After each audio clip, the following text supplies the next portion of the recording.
یہ کہتے ہیں اقعاء کی وہو الاسح کہ یہ سب سے بہترین تعریف اقعاء کی یہی ہے کہ انسان ایسے بیٹھے. آگے وہ اور بھی جس طرح وہ پیچھے کئی تعریفیں ہوئیں کس کی؟ عقص الشعر کی، بالوں کو جمع کرنے کے. اسی طرح اقعاء کی بھی مختلف فقہاء نے مختلف تعریفیں کی، لیکن یہ کہتے ہیں سب سے صحیح تعریف یہی کہ انسان ایسے بیٹھ جائے، ٹھیک ہے، اور اس کے بعد گھٹنے بھی اٹھائے، گھٹنے سینے کی طرف لے آئے، ٹھیک ہے نا، جیسے قلندر بیٹھتے ہیں ایسے ہی بیٹھتے ہیں. جو قلندر ہے نا وہ ایسے ہی بیٹھتے ہیں. ایسے بیٹھنا مشکل ہوتا ہے، آسان نہیں ہوتا، اور وہی آدمی ایسے بیٹھ سکتا ہے جو تھوڑا سلم ہو، ٹھیک ہے. لہیم شہیم آدمی ایسے نہیں بیٹھ سکتا. اس کے بعد فرمایا ایک اور کہتے ہیں کہ وَالْإِقْعَاءُ أَنْ يَقْعُدَ عَلَىٰ عَقِبَيْهِ وَقِيلَ عَلَىٰ أَطْرَافِ أَصَابِعِهِ وَقِيلَ أَنْ يَجْمَعَ رُكْبَتَيْهِ إِلَىٰ صَدْرِهِ. اچھا یہ کہتے ہیں اقعاء کی ایک تعریف یہ بھی ہے کہ انسان جو ہے اپنی ایڑیوں کے اوپر بیٹھ جائے. کس طرح؟ ایڑیوں کے اوپر بیٹھ جائے یا اپنی انگلیوں کے اطراف پر بیٹھ جائے. وَقِيلَ أَنْ يَجْمَعَ رُكْبَتَيْهِ إِلَىٰ صَدْرِهِ. اور ایک یہ فرماتے ہیں کہ کسی طرح بھی بیٹھے، چاہے وہ اس کا جسم زمین پر لگا ہو، یعنی پاؤں کے بل اور اس کے جو گھٹنے ہیں وہ سینے کی طرف لگے ہوئے ہوں، اس طرح بیٹھنا بھی اقعاء ہے. اور ایک صورت وَقِيلَ هَٰذَا وَيَعْتَمِدُ بِيَدَيْهِ عَلَى الْأَرْضِ کہ وہ ایسے بیٹھے کہ دونوں یعنی وہ زمین پر بیٹھے اور بیٹھ کر گھٹنے تو اس کے ہوں سینے کی طرف اور دونوں ہاتھوں پر وہ آگے ٹیک لگا دے. دونوں ہاتھوں پر کیا کرے؟ ٹیک لگا دے. اب یہ شکل جو ہے آپ خود اس کو سوچتے رہنا کیسے ہوگی. تو یہ فرماتے ہیں یہ تمام وَهُوَ الْأَشْبَهُ بِإِقْعَاءِ الْقَلْبِ کہا کہ یہ ایسا بیٹھنا جو ہوتا ہے یہ کتے کے بیٹھنے کے ساتھ مشابہ ہے. یہ جو آخری جو آپ کو صورت بتائی کہ گھٹنے انسان کے سینے سے لگے ہوں اور اپنے اگلے دونوں ہاتھ کہاں ہوں؟ آگے زمین پر اس نے ٹیکے ہوئے ہوں. تو یہ صورت جو ہے یہ کتے کے مشابہ یہاں لکھا ہوا ہے. تو فرمایا وَكُلُّ ذَلِكَ مَكْرُوهٌ یہ جتنی صورتیں بیان ہوئیں یہ ساری کی ساری مکروہ ہیں. حالت نماز میں اس طرح بیٹھنا مکروہ ہے. وَيُكْرَهُ رَدُّ السَّلَامِ بِيَدِهِ اور کہا اسی طرح ہاتھ کے ذریعے سے سلام کا جواب دینا بھی مکروہ ہے. مثلا کوئی السلام علیکم تسی اس طرح کرو، اس طرح ہے جی، ہاتھ کے ذریعے سے اس کو آپ نے جواب دیا تو یہ کیا ہوگا؟ تو اگر ہاتھ سے دیا مکروہ ہوگا، اور اگر زبان سے دیا تو پھر تو کوئی مسئلہ نہیں ہے نا، بولو نا ہے جی.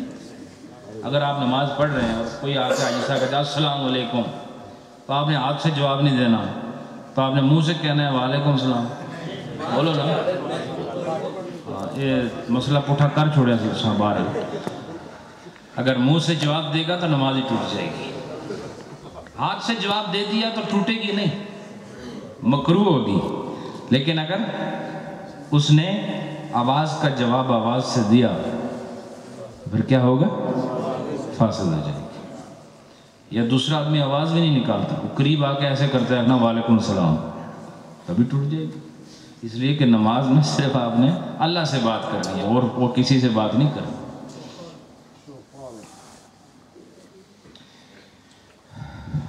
وَالتَّرَبُّعُ تربع کیا ہوتا ہے؟ ربعن اصل میں ربع کہتے ہیں عربی زبان میں، اربع کہتے ہیں 4 کو، ٹھیک ہے. اور انسان جب آلتی پالتی مار کے بیٹھے نا، جیسے ابھی آپ لوگ چاروں زانوں بیٹھنا، ٹھیک ہے، چوکڑی مارنا، ایک صحیح دیسی لفظ ہے، ٹھیک ہے. تو جو چوکڑ مار کے یا چوکڑی مار کے، موٹا آدمی ہوئے تو چوکڑ، جو پتلا ہوئے تو چوکڑی، ٹھیک ہے نا.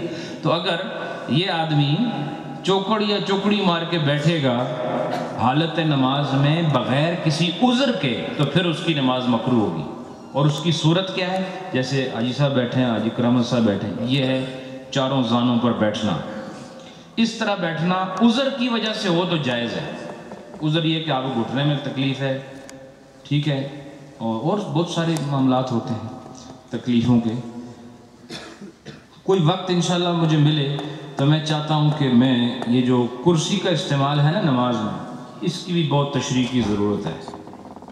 ہمارے تقریباً 90% لوگ بلا عذر اس کو استعمال کر رہے ہیں. یا تو انہوں نے مسئلہ سنا نہیں، یا سن کے تو انہوں نے کانوں کو بند کر دیا ہے، اور یا بتانے والوں نے کچھ کمی چھوڑی ہے. انشاءاللہ اس کو بیان کریں گے کسی وقت میں، یہ بہت ضروری ہے.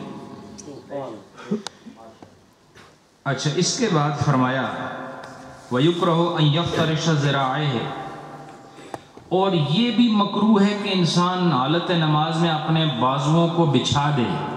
یہ ہوتا ہے کہاں پر؟ جب آدمی سجدے میں ہو. سجدے میں اکثر میں نے دیکھا ہے کہ لوگ جب نماز پڑھتے ہیں نا تو ان کی یہ کونیاں اور ہاتھ دونوں زمین پر لگی ہوتی ہیں. ایسا مکروہ ہے. جب نماز پڑھو گے تو آپ نے کونیوں کو اٹھا کے رکھنا ہے. ایلبوز جو ہے نا آپ کی یہ لفٹ ہونی چاہیے، اوپر ہونی چاہیے. اگر آپ ان کو بچھا کر رکھیں گے تو نماز ہو جائے گی مکروہ. اب مجھے بتاؤ، ایک مکروہ نماز پڑھنا اور ایک صحیح نماز پڑھنے میں کتنا تھوڑا سا فرق ہے؟ نہیں، تھوڑا فرق ہے. ایک آدمی جب نیچے یعنی اپنے ہاتھ زمین پہ لگائے تو پڑھ رہا ہے، ایک آدمی نے اٹھا کے پڑھ رہا ہے. اس میں کتنا فرق پڑتا ہے؟ اس کو کتنی محنت کرنی پڑتی ہے. فرق کا مطلب یہ ہے کہ اس کو محنت کتنی کرنی پڑتی ہے. کوئی محنت نہیں. اس لیے تھوڑے سے کام کی وجہ سے اپنی صاف ستھری نماز کو کراہت کے داغ نہ لگاؤ. اس کو کراہت سے پاک رکھو، چونکہ نماز اللہ کی بارگاہ میں حاضری ہے، اور حاضری وہی اچھی ہوتی ہے جو کراہتوں سے پاک ہو. آپ چاہتے نا کہ اے اللہ ہماری حاضری قبول فرما، کہتے ہو ہماری حاضری قبول. تو نماز کیا ہے؟ تو آپ خوش قسمت ہو کہ 5 دفعہ اللہ کی بارگاہ میں آپ کی حاضری لگ رہی ہوتی ہے. لیکن وہ حاضری کیسے لگانی ہے یہ بھی تو سوچا کرو نا.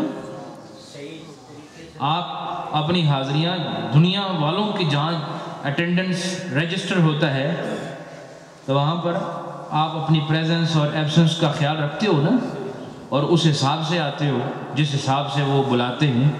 تو اللہ کی بارگاہ میں بھی اس حساب سے آؤ جس حساب سے خدا بلا رہا ہے، تاکہ آپ کی جو پریزنس ہے وہ ریکارڈ تو ہوگی لیکن خوبصورتی کے ساتھ ریکارڈ. اس کے بعد فرمایا وَأَن يَرْفَعَ يَدَيْهِ عِنْدَ الرُّكُوعِ، اور رکوع کے وقت ہاتھوں کا اٹھانا جسے رفع الیدین کہتے ہیں. دونوں ہاتھوں کا اٹھانا رکوع میں جاتے ہوئے یہ بھی مکروہ ہے، جو کہ آپ کو اکثر حرم میں، عرب کی سرزمین میں، ادھر بھی پاکستان بھی کئی جگہ آپ کو نظر آئے گا کہ رکوع میں جاتے ہوئے لوگ ایسے ہاتھ اٹھاتے ہیں. تو یہ ہاتھوں کا اٹھانا ہم فقہ حنفی آپ کے سامنے پیش کر رہے ہیں، اور فقہ حنفی میں یہ مکروہ ہے.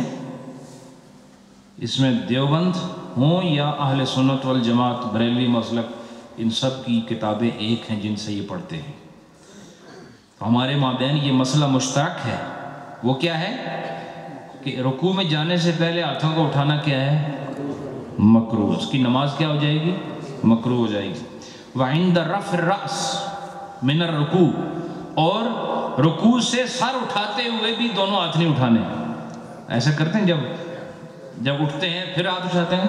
تو یہ فرماتے ہیں کہ جب رکوع میں جاؤ اس وقت بھی نہیں اٹھانے، جب رکوع سے واپس بلندی کی طرف آؤ سیدھا کھڑے ہونے کے لیے اس وقت بھی نہیں اٹھانے. وَأَن يَسْدِلَ ثَوْبَهُ، اور یہ کہ اپنے کپڑے میں صدل بھی نہ کرے. اب صدل کیا ہوتا ہے اس کی تشریح کریں. کپڑا پہننا، دیکھو آپ کو رعایت ہے کپڑا پہننے میں، لیکن نماز کی حالت میں وہ چند چیزیں بتا رہے ہیں کہ صدل ثوب سے بچو. ثوب کہتے ہیں کپڑے کو. کسے کہتے ہیں؟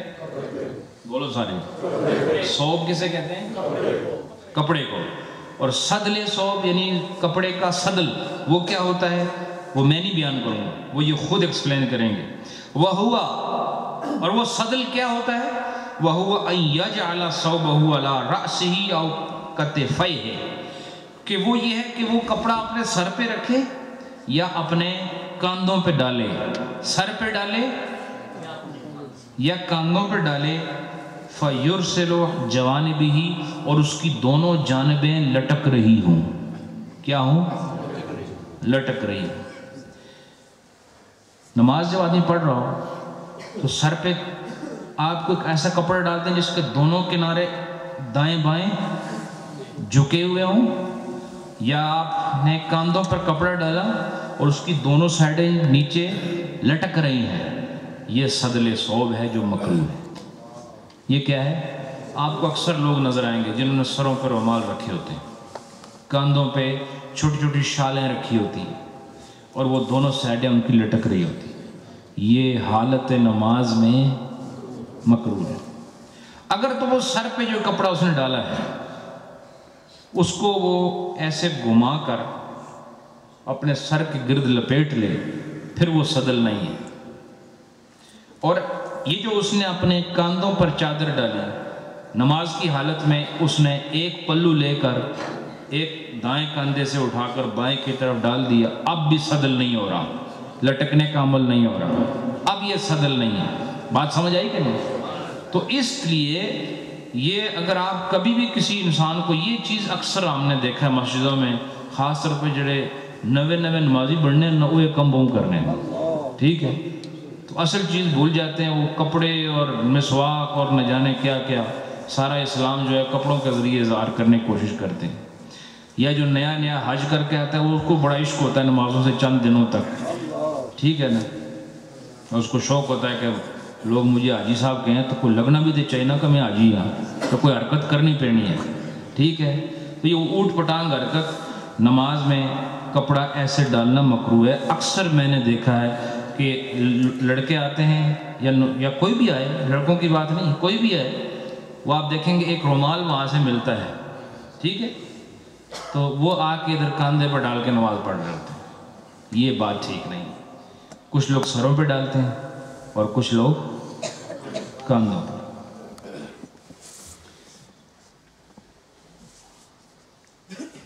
اب اس مسئلے کے مطابق یہ جو مسئلہ ہے تو یہ تو وہاں پر عرب کی زمین میں جو وہاں نماز پڑھا رہے ہوتے ہیں، مصلی پر ہوتے ہیں، ان کے سر پر ایسا رومال ہوتا ہے، جو کعبے کا امام ہے اس کے سر پر ایسا رومال ہے اور وہ لٹک رہا ہے، ٹھیک ہے نا۔ لیکن یہ تھوڑا مسئلہ ہے، اس میں نماز مکروہ ہوتی ہے، اس میں نماز کیا ہوتی ہے؟ ہمارا جو اختلاف ہے نا وہ یہ مکروہات کی وجہ سے نہیں، اصل دین کی وجہ سے ہے۔ وہ اس کا یہ موقع نہیں ہے کہ ہم اگر نماز کی ادائیگی کے حوالے سے مسائل بیان کرتے ہیں حرم شریف کے، اس کے پیچھے کیا دلائل، کیا ریفرنس، کیا پروف اور کیا اوتھینٹک جو رولز اور ریگولیشنز ہیں ہمارے اسلام کے، وہ کیا ہیں، یہ ایک الگ موضوع ہے، اس پر بات ہو سکتی اور ہوگی انشاءاللہ۔ اچھا، ایک اس کی مثال اور بتا رہے ہیں، وہ من الصدل، کہ صدل میں سے یہ بھی چیز شامل ہے، ان یجعل القباء علی کتفیہ ولم یدخل یدیہ۔ آپ نے دیکھا ہوگا اکثر لوگ یہ لمبا جو جبہ ہوتا ہے جو آگے سے کھلا ہوتا ہے اس کے بازو کی جگہ بھی ہوتی ہے، یہ عرب کے لوگ زیادہ پہنتے ہیں، تو وہ ایسے صرف کاندھوں پہ ڈال لیتے ہیں لیکن ہاتھ اس کی آستینوں میں نہیں ڈالتے، وہ کہتے ہیں یہ بھی صدل ہے، یہ سے نماز پڑھنا بھی کیا ہے؟ مکروہ ہے۔ مثلا اس کے ہاتھ بڑے ہیں پان واسطے، وہ ادھر ہاتھ ڈالتے ہی نہیں، ہاں جی، عجیب قسم، ہاں یہ صحیح کرزئی اسٹائل، ادھر پٹھان بھی بیٹھے ہیں نا، ہاں تو سب بعد خیر منایا ہو اپنے۔ اچھا، تو یہ بتایا بالکل وہ حامد کرزئی جو ہے وہ ایسا ہی، اس نے وہ قبا جو ہے نا ادھر ڈال لی رکھی ہوتی ہے، تو وہ میرے خیال ہے آندھی طوفان میں باہر جاتے ہی نہیں، رہتے ہی کمرے کے اندر ہے، اس لیے اس کو پرواہ نہیں۔ اس حالت میں نماز پڑھنا کہ آپ کے جو بازو والی جگہ ہے وہ اس میں آپ نے بازو نہیں داخل کیے، اور صرف وہ جو آپ کا جو لانگ ڈریس ہے صرف آپ نے اس کو ہینگ کیا ہوا ہے اپنے شولڈرز پر، تو پھر یہ نماز کیا ہے؟ مکروہ۔ یہ صدل ہے، کیا ہے؟ اور صدل کیا ہوتا ہے؟ مکروہ ہوتا ہے۔ صدل بھی مکروہ ہوتا ہے، تو جڑا آسانہ صدر ہے وہ بھی مکروہ ہوتا ہے، ٹھیک، یہ سارے ہی مکروہ ہیں۔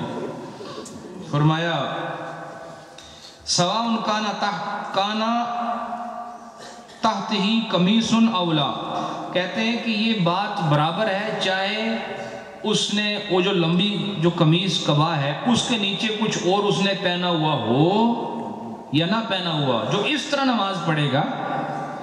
کوئی آدمی یہ کہے کہ نہیں وہ جو میں نے یہ جو کاندھے پہ ڈال رکھا ہے تو دیکھو میں نے اندر قمیص پہنی ہوئی ہے، وہ کہتے ہیں نہیں قمیص ہو، انہوں نے بالکل بند کے رکھا ہے، بالکل کوئی ادھر ادھر بھاگنے کی کوشش نہ کرے، قمیص ہو یا نہ ہو، ہر دو صورتوں میں اس طرح کا لباس پہن کر نماز پڑھنا کیا ہے؟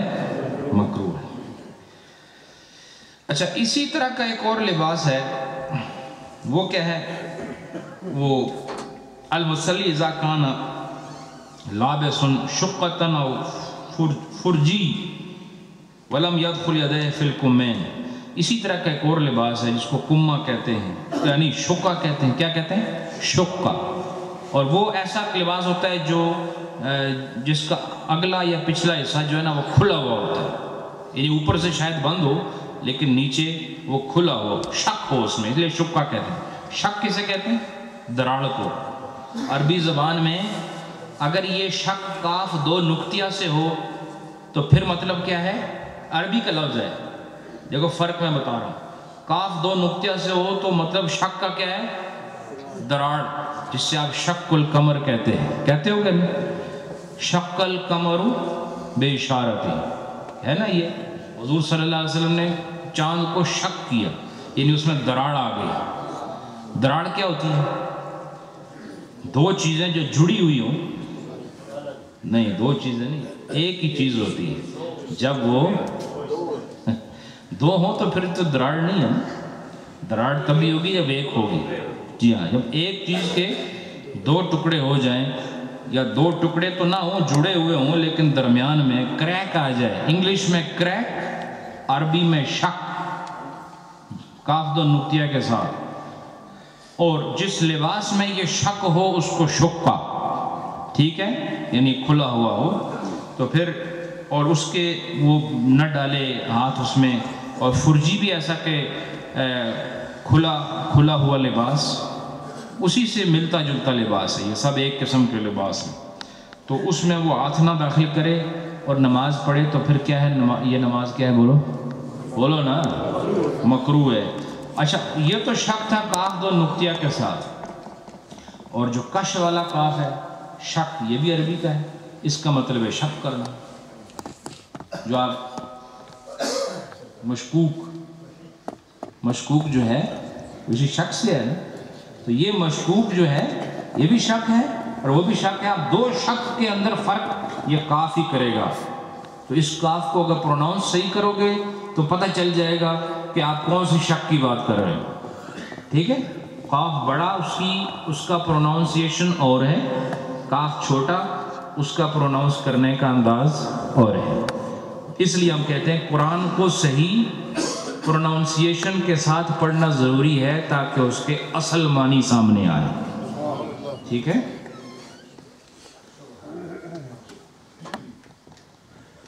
اچھا، اختلاف المتاخرون والمختار انہ لا یکرہ، کہتے ہیں کہ بعد والوں نے، اچھا یہ جو اس طرح کا لباس ہے اس میں نماز پڑھنے کے اندر بعض کا قول یہ بھی ہے کہ یہ مکروہ نہیں ہے. کیا قول ہے؟ مکروہ نہیں ہے. لیکن جو صحیح مسئلہ ہے وہ یہی ہے کہ ایسا لباس جس کی آستینیں ہوں، کیا آستینیں ہوں، اور اس میں وہ ہاتھ نہ داخل کرے، ایسے بس لٹکا دے یا سدلے سو دے، اس لیے اس کی نماز کیا ہوگی؟ مکروہ ہوگی. اختلف المشائخ فی کراہت السدل خارج الصلاۃ وصحح فی القنیہ فی باب الکراہت انہ لا یکرہ. وہ یہ کہتے ہیں کہ جس طرح ایک ہم نے مسئلہ پہلے بتایا تھا کہ ہاتھوں کو سائڈوں پہ رکھنا نماز کے باہر بھی مکروہ ہے، نماز کے اندر. آیا اس طرح کا کپڑا اس طرح پہن کر نماز کے بعد، یعنی نماز میں نہیں پہنا لیکن نماز کے بعد اس طرح کا لباس پہن کر چلنا پھرنا یہ مکروہ ہے کہ نہیں؟ تو وہ کہتے ہیں مکروہ نہیں. صرف یہ مکروہ کب ہے؟ جب آدمی نماز کی حالت میں ہو، اس حالت میں وہ اس طرح کپڑا نہ پہنے. وَتُكْرِهُ الصَّلَاةَ حَاسِرًا رَأْسَهُ إِذَا كَانَ يَجِدُ الْعِمَامَ. وَقَدْ فَعَلَ ذَلِكَ تَقَاسُلًا أَوْ تَهَاوُنًا بِالصَّلَاةِ، وہ کہتے ہیں کہ ایک آدمی نے نماز میں سستی کی وجہ سے، نماز میں سستی کی وجہ سے، اور اس کو بس آسان بات سمجھ کر کسی آدمی نے امامے کے ہوتے ہوئے، ٹوپی کے ہوتے ہوئے ننگے سر نماز پڑھی سستی کی وجہ سے، اور یا نیری آسانی سمجھتے ہوئے کہ کوئی گل نہیں، ٹوپی امامے کے ہوتے ہوئے اس نے ننگے سر نماز پڑھی، تو یہ نماز بھی مکروہ ہے۔ یہ نماز کیا ہے؟ کن دو صورتوں میں؟ سستی کی وجہ سے، اور یا اس کو بالکل ایک آسان سی بات سمجھتے ہوئے، معمولی سی بات سمجھتے ہوئے کہ نماز تو یعنی رکوع ہے، قیام ہے، سجدہ ہے، تو ٹوپی کی کیا ضرورت ہے؟ اب یہ تہاون ہے۔ اور تقاسل کیا ہے؟ تقاسل کیا ہے؟ تقاسل یہ ہے وہ ڈبہ اتنا دور پہ ہے ٹوپیاں والا، میں ادھر جب 10 قدم تر کے جاساں تو اتنے پڑھ لینا کوئی بات نہیں، یہ سستی ہے۔ یا ٹوپی ہوتے ہوئے آدمی ننگے سر نماز پڑھے، امامہ ہوتے ہوئے ننگے سر نماز پڑھے سستی کی وجہ سے، یا اس کو بہت آسان سی بات سمجھتے ہوئے، تو پھر اس کی نماز کیا ہے؟ بولو مکروہ ہے۔ آج آپ کو یہ میں فقہ حنفی کی روشنی میں بتا رہا ہوں۔ تو چونکہ یہ مسئلہ بھی مسجدوں میں بہت عام ہے، اکثر لوگ جو سروں پر ٹوپیاں نہیں لیتے وہ سستی کی وجہ سے اور اسی تہاون کی وجہ سے کہ کوئی گل نہیں، یہ سوچ کر کے یہ کوئی گل نہیں، یہ تو بہت بری بات ہے، اللہ کی بارگاہ میں جا رہے ہو اور یہ کہتے ہوئے کوئی بڑی بات نہیں ہے، تو پھر تمہاری نماز تو ہے ہی عجز و انکسار اور اللہ کے سامنے گرنے کا نام ہے۔ تو سر ڈھانپنا جو ہے یوں سمجھ لو کہ یہ عزت کو بچانا ہے، سر ڈھانپنا عزت کو بچانا ہے۔ اس لیے اللہ تعالیٰ کے اس دین میں سر ڈھانپنے کا رواج مردوں کے لیے بھی ہے، عورتوں کے لیے بھی، عورتوں کے لیے واجب اور فرض کے مرتبے میں، اور مردوں کے لیے استحباب اور سنت کے مرتبے میں۔ تو اب ایک ولا بأس بہ، لیکن اس میں کوئی حرج بھی نہیں اگر ننگے سر نماز پڑھے، اس میں کوئی حرج بھی نہیں۔ کب حرج نہیں؟ وہ اذا فعلہ تذللا وخشوعا، کہ جب وہ خشوع کی وجہ سے، انکساری کی وجہ سے، تذلل کی وجہ سے، اپنے آپ کو کمتر سمجھتے ہوئے ننگے سر ہو کر اللہ کی بارگاہ میں آئے تو اب مکروہ نہیں ہے۔ یہ کیفیت خاص لوگوں کی کیفیت ہوتی ہے، ہر آدمی کی نہیں ہوتی۔ ایسا نہ ہو کہ آپ اس مسئلے کو بغیر سمجھے اپنے اوپر اپلائی کرنے کی کوشش کریں، یہ ایک خاص کیفیت کا نام ہے، اور اس مسئلے کے اندر تصوف کا مجھے رنگ نظر آ رہا ہے کہ اگر آپ دیکھیں کسی صوفی کو، کسی باصفا اور باکردار پرہیزگار پارسا کو کہ وہ سر ننگے نماز پڑھ رہا ہے، تو سمجھو کہ یہ عاجزی کی انتہا میں ڈوبا ہوا ہے، یہ اور مرتبہ ہے۔ لیکن جو پہنتا نہیں سستی کی وجہ سے، تو سستی اور انکساری میں بڑا فرق ہے، خشوع میں اور اس کو ہلکا سمجھنے میں بڑا فرق ہے۔ تو جو خشوع و خضوع کی وجہ سے ایسا کرے تو اس کے لیے فرماتے ہیں یہ مکروہ نہیں ہے، بل ہوا حسن، بلکہ یہ بہتر ہے۔ بلکہ کیا ہے؟ ہاں بہتر ہے۔ تو اب یہ بہتر والا مسئلہ قطعاً آپ کے لیے نہیں ہے، ٹھیک ہے؟ ہم لوگ ابھی اس مرتبے میں نہیں آئے کہ ہم اس مسئلے پر عمل کریں۔ اپنے آپ کو دیکھو اور پھر مسئلے کو دیکھو، جب اس مرتبے پر آ جاؤ گے تو خود سمجھ جاؤ گے کہ کون سا مسئلہ آپ کے لیے ہے۔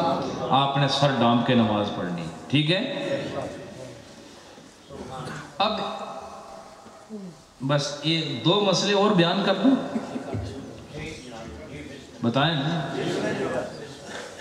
یہ پیچھے والوں تو نہ سنا ہے تو نہ ان کو پتہ ہے، میں آگے والوں سے پوچھ رہا ہوں۔ اب 2 مسئلے اور بیان کروں کہ نہیں؟ تو فرمایا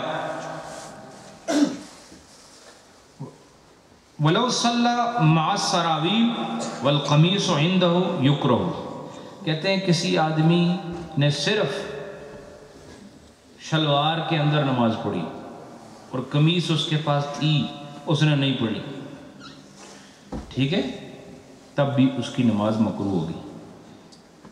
کیا ہوگی؟ اب یہ جو آپ کو بتاؤں یہ چیزیں پہلے بیان ہو چکی ہیں. جو لوگ شروع سے درس سن رہے ہیں ان کو پتہ ہے کہ فرض سطر مرد کے لیے وہ ناف سے لے کر گھٹنوں تک، ناف سے لے کر گھٹنوں تک، یہ حصے کا چھپا ہونا ہر حال میں ضروری ہے، اس کے بغیر نماز نہیں ہوتی. اس کے ساتھ اگر اس نے نماز پڑھی تو نماز مکروہ ہو جائے گی. اس لیے یہاں مسئلہ بتا دیا کہ یہاں فرائض اور واجبات کی بات نہیں ہو رہی، یہاں مکروہات کی بات ہو رہی ہے کہ اگر کسی نے صرف شلوار کے اندر ہی نماز پڑھ لی کہ چلو آج اسی طرح ہی ٹھیک ہے تو یہ نماز مکروہ ہوگی، جبکہ اس کے پاس قمیض ہو، یہ انہوں نے شرط رکھی ہے. اور اگر آپ کہیں اللہ نہ کرے جنگل میں گئے گم گئے ہو، کوئی لٹیرے آئے سامان لے گئے، سب کچھ آپ کے پاس کچھ نہیں رہا، وہ صرف شلوار ہی رہن دیتی پڑتی، قمیض ہے ہی نہیں. دیکھو نا مسئلہ یہاں پر یہ کہا کہ اگر قمیض ہوتے ہوئے اس نے شلوار میں نماز پڑھی تو نہیں ہوگی، اور نہیں ہے مکروہ ہوگی، نہیں ہوگی، نہیں مکروہ ہوگی. لیکن جس کے پاس ہے ہی نہیں ہے جی، وہ جڑے چور آئے سن نا ڈاکو، وہ مسلمان سن، اس واسطے انہیں شلوار رہن دی تھی، ٹھیک ہے، تو قمیض لے گئے، بنین بھی لے گئے، بس پتہ چلے مسلمانہ لوٹے ایسا. اگر وہ بھی نہ ہوئے پھر سمجھ لو کسے کافر ہی لوٹے ایسا، ٹھیک ہے نا. تو وہ اگر اس حال میں وہ کھڑا ہے، جنگل ہے، اب نماز اس نے پھر بھی پڑھنی ہے. دیکھو اس سے بھی پتہ چل گیا اس حال میں بھی نماز پڑھے گا، جب اس کے پاس صرف شلوار ہے اس حال میں بھی پڑھے گا. اور یہ مسئلہ بھی پہلے گزر چکا ہے کہ بالکل کپڑا نہ ہو کہ نماز کیسے پڑھے گا، یہ میں بیان کر چکا ہوں، بات لمبی ہو جائے گی.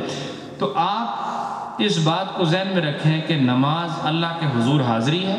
جتنے خوبصورتی سے اپنے آپ کو، جتنے کمال کے ساتھ اپنے آپ کو اللہ کی بارگاہ میں پیش کر سکتے ہو پیش کرو کہ حاضری کا موقع ہے، سستی مت کرو.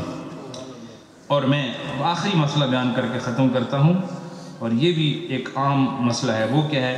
وَتُكْرَهُ الصَّلَاةُ مَعَ الْبُرْنُسِ وَلَا يُكْرَهُ لَبْسُهُ فِي الْحَرْبِ.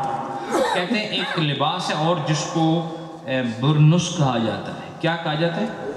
اچھا، میں نے اس کو یہ لفظ میرے لیے عجیب تھا، بالکل پہلے نہ اس کو دیکھا، نہ پڑھا، نہ سنا.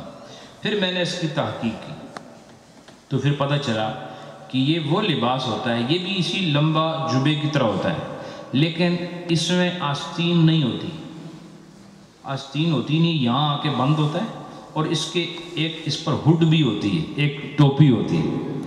یہ آپ نے ہمارے آج کل کے نوجوانوں کو دیکھا ہوگا، جتنے بھی سعودیہ سے آتے ہیں، کیونکہ یہ فیشن ہے اب، وہ جو جبے آ رہے ہیں ان کے ساتھ وہ جو ٹوپی ہوتی ہے وہ ساتھ ہوتی ہے، لیکن اس میں بازو بھی ہوتے ہیں، اس لیے وہ برنس نہیں رہا ہے جی. سمجھ میں آئی کہ نہیں؟ یہ بغیر بازو کے ہوتی ہیں، یہ وہ سامنے سے ہی ہاتھ نکالتے ہیں، وہ جو سامنے جو جگہ ہے نا وہ کھلی ہوتے ہیں، تو وہ بناوٹ اس کی ایسی ہوتی ہے کہ اس کے دونوں جو پلو ہوتے ہیں وہ سامنے ہی ہوتے ہیں، پیچھے ٹوپی لگی ہوتی ہے. وہ ٹوپی پہن کر اس کپڑے کے اندر ہاتھ اب اندر آ گئے، ہاتھ نظر نہیں آ رہے، دوروں دیکھ سو سر جب سی کوئی جن کھلوتا ہوا ہے، بالکل صحیح بات کر رہا ہوں، اس کو ہاتھ ہے ہی نہیں، بس ٹوپی نظر آ رہی ہے، ایک لمبا سا کپڑا نظر آ رہا ہے. تو وہ جو ہے وہ برنس پہن کر نماز پڑھنا بھی مکروہ ہے. کیا ہے؟